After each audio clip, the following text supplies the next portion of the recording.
పూర్తి వివరాలకు చదవండి రేపటి అక్షర శిల్పం దినపత్రికలో.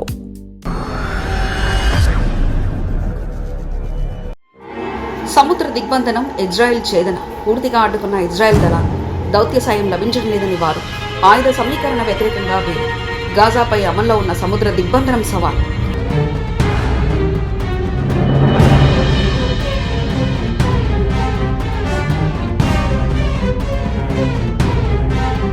గాజాపై అమల్లో ఉన్న సముద్ర దిగ్బంధాన్ని సవాల్ చేస్తూ వచ్చిన కార్యకర్తల పడవల సమూహాన్ని ఇజ్రాయెల్ దళాలు పూర్తిగా అడ్డుకున్నాయి. నీళ్లు లేని పరిస్థితి, ఆహారం, మందుల కొరతతో సుమారు 20 లక్షల పాలస్తీన్లు ఎదుర్కొంటున్న దుస్థితిని ప్రపంచ దృష్టికి తీసుకురావాలనే లక్ష్యంతో ఈ ప్రయత్నం సాధించింది. గ్లోబల్ సుముద్ ఫోటిల్లా వెబ్సైట్లో ప్రత్యక్ష ప్రసారాల్లో ఆయుధాలతో ఉన్న ఇజ్రాయెల్ సైనికులు పడవలపై ఎక్కుతున్న దృశ్యాలు కనిపించాయి.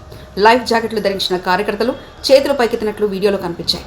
అనంతరం పడవలపై అమర్చిన కెమెరాలను సైనికులు ధ్వంసం చేసినట్టు వెల్లడింది. ఇటలీ విదేశాంగ మంత్రి ఆంటోనియా తజానీ ఇజ్రాయెల్ బల వినియోగంపై తక్షణ సమీక్ష కోరారు. ఇటాలియన్ కార్యకర్తలు సైనికుల రబ్బర్ బుల్లెట్లు వాడినట్లు తెలిపారు. ఫ్లోటిల్లా నిర్వాహకులు 5 పడవలపై కాల్పులు జరిపి నష్టం కలిగించారని ఆరోపించారు. ఇజ్రాయెల్ విదేశాంగ మాత్రం ప్రత్యేక గోళీలు వాడలేదని తెలిపింది. హానికరం కాని విధి విధానాలతో హెచ్చరికలు మాత్రమే ఇచ్చాం, కార్యకర్తల్ని లక్ష్యంగా చేసుకోలేదు, ఎవరూ గాయపడలేదని పేర్కొంది.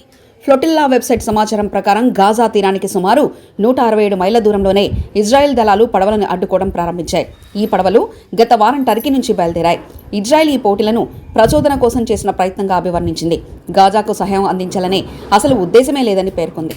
పడవల్లో ప్రతీకాత్మక పరిణామం మాత్రమే సహాయ సామగ్రి ఉందని తెలిపింది.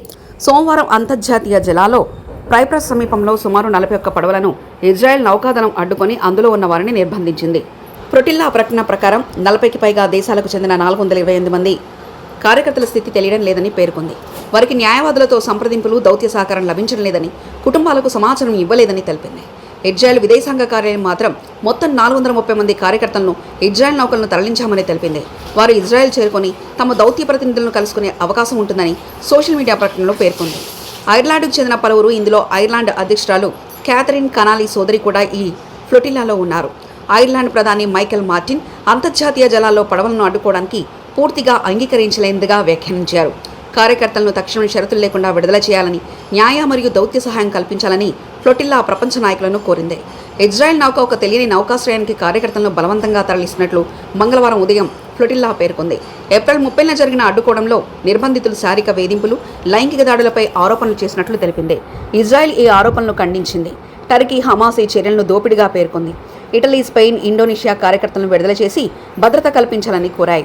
అమెరికా ఆర్థిక శాఖ మాత్రం ఈ ఫ్లోటిల్లాలో ఉన్న సైఫ్ అబ్ కెషక్, జాల్దియా అబూ బక్రా అవెడా, హిషామ్ అబ్దుల్లా, సులేమాన్ అబూ మహమ్మద్ ఖతీబ్లపై ఆంక్షలు విధించింది. వీరి చర్యలను ఉగ్రవాద అనుకూలంగా అమెరికా ట్రెజరీ కార్యదర్శి స్కాట్ బెసెంట్గా అభివర్ణించారు.